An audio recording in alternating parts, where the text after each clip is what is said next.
Pumurot sa puso ng maraming netizens ang video ng isang 3 taong gulang na bata mula sa South Cotabato na ang mukha tinubuan ng napakalaking bukol. Imo nakabalay ni Landan, di paano manghimo si Landan sang balay? Hindi raw masusukat ang laki ng pagmamahal ni Ellen sa kanyang bunso na si Melan. Pero para naman daw madudurog ang puso niyang makita ang kanyang anak, sa kasalukuyan nitong sitwasyon, ang ibabang bahagi kasi ng mukha ni Melan halos sakupin na ng tumubo ritong bukol. Ang kanyang bibig hindi na niya maisara habang ang kanyang kaliwang mata halos wala na ring makita dahil sa laki ng tumor. Unsa may ginaingon sa mga sa ubang bata sa imo? Dako. Ang isa ma'am, yung magtulok siya nga kay maibikan lang gid ma'am. Do hindi mo mahambal nga amo na natabo siya. Isa na ko lang sa mami, lingaw-lingaw ko na lang siya. Nakita ba naman kay Bibi, ma'am? Ga-fighter. Ito ang kaso na pinakamaraming beses na itinag at i-message sa aming programa sa linggong ito, ang napakalaking hamon ni Melan. Dito sa bayan ng Santo Niño sa South Cotabato, nakatira ang 3 taong gulang na si Melan, kasama ang kanyang nanay Ellen at tatay Erwin.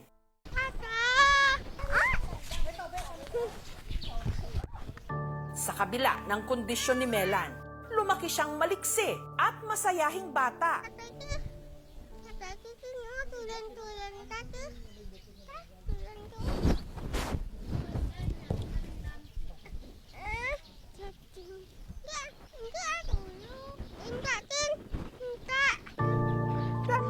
Ang pirmi niyang kalaro, ang kanyang nanay Ellen.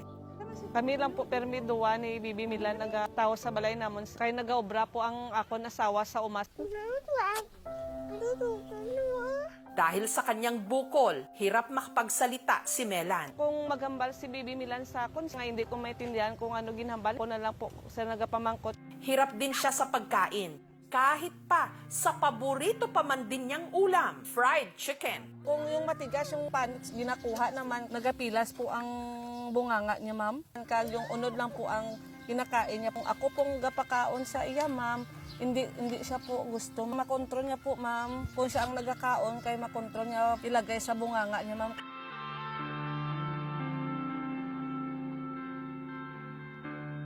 Natapon po talaga ang tubig, ma'am, kapag mag-inom siya, ma'am. May ara ganyan nagagwa sa baba niya, ma'am. Wala ka na lang, lagan na dali. Oh, dali na ta. Oh, dali na. Alam ko ga, ako naman.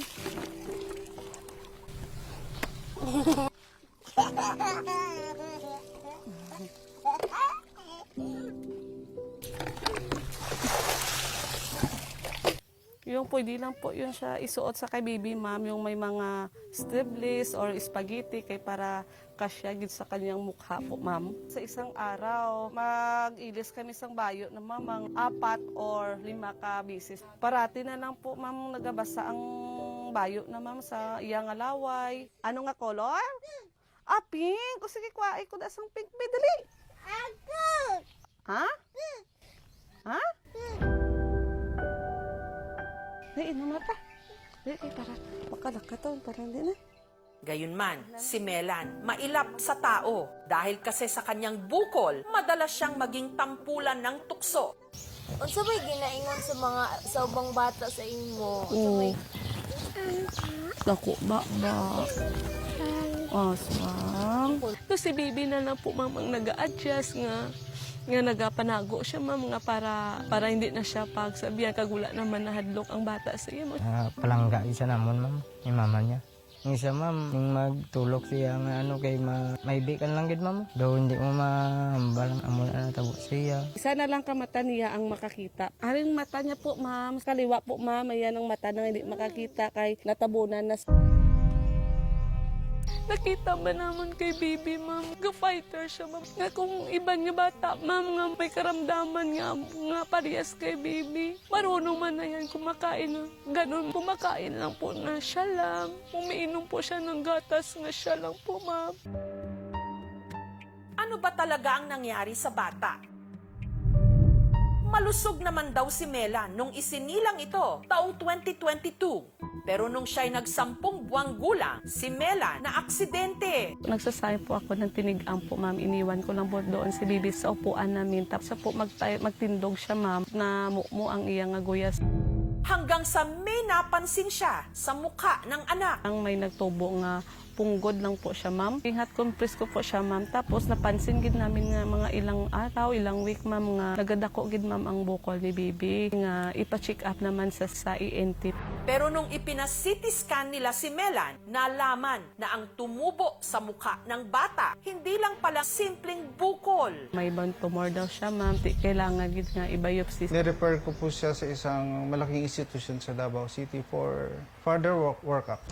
Ang bukol, ipinabiopsy nila at nadiskubre na meron itong tinatawag na ossifying fibroma.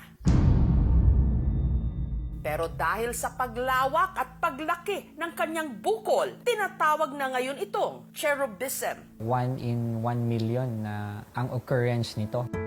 Nakahinga na lang daw ng maluwag ang mag-asawa nung nalaman nilang hindi ito cancer at pwede itong operahan. Ang sabi po ng doktor sa amin, ulato na lang namon 5 years, ma'am, kay ko operahan daw si Bibi nga mo daw na siya kagamay, ma'am. Hindi na daw kaya, ma'am, ang operasyon. Yun nga lang, sa paglipas ng panahon na hindi na operahan ang bukol ni Melan, patuloy itong lumaki. Sa 2 taon yun, ma'am, nang marami pa mangyari kay Bibi, baka hindi na siya makakita or doon na siya mag-start, ma'am, nga mag-suffer, ma'am. Kaya ang gusto ngayon ng mag-asawa, humingi ng second opinion. Kung may ara man, ma'am, nga ospital, mag-opera kay Bibi nga, bisa na muna kadako kay Bibi, ma'am, nga hindi sa mag-suffer.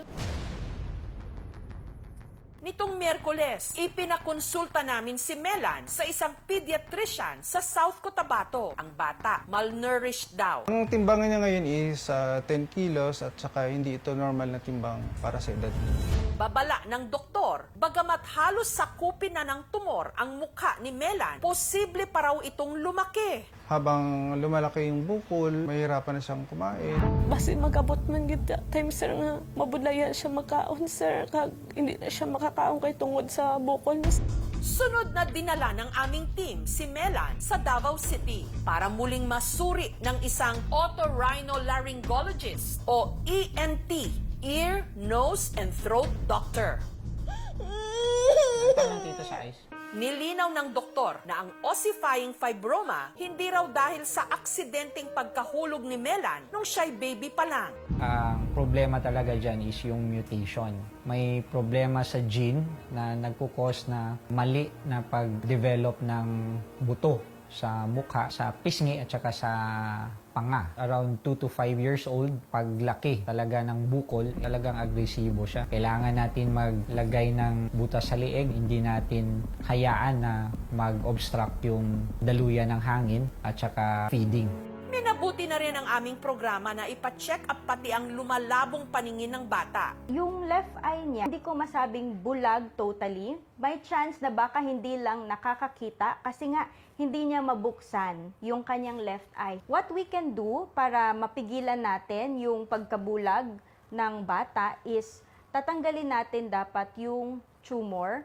Ipinatingin rin namin si Melan sa isang facial plastic and reconstructive surgeon. In terms of management, kung tungod lang sa bukol niya na sa kadako niya, pero naay chance na mudako siya usab. So, dili siya one time, big time na chap-chap po na siya niya, okay na. It takes several surgeries siguro. Kada surgery nimo, bantayon nimo. So, ang kalagayan ng bata, nandun na po tayo sa grade 3 or last stage ng cherubism. So, at her age right now, hindi po natin mararecommend agad-agad ang surgery because of her tumor na aggressive.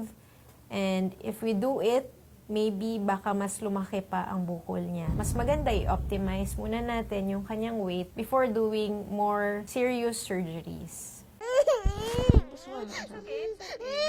Gawori naman kami kay Bibi Milang kay nagadako naman ang iya nga bukol, sir. Ito lang naman ang time, sir, nga para kay Bibi nga kung pilagid ang edad niya, sir, nga maoperahan. Samantala, para kahit papaano mapasaya si Melan, Kibot na ko.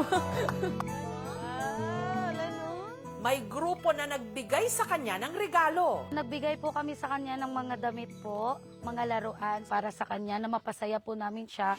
Habang ang local government unit naman ng Santo Niño nangakong magbibigay ng allowance na pampacheck up niya. Traveling allowance po. The other incidental allowances, yung LGU po yung mag-provide. Pasalamat gid ko sa una lang gid sila sawa sa pagbulig kay Bibi Milan nga di man naman kaya tanan nga mabakalang iya nga hampangan.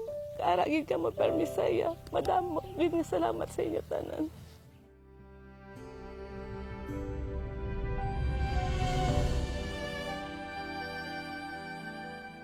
Napakabata pa lang pero napakabigat na ng dinadala ni Melan.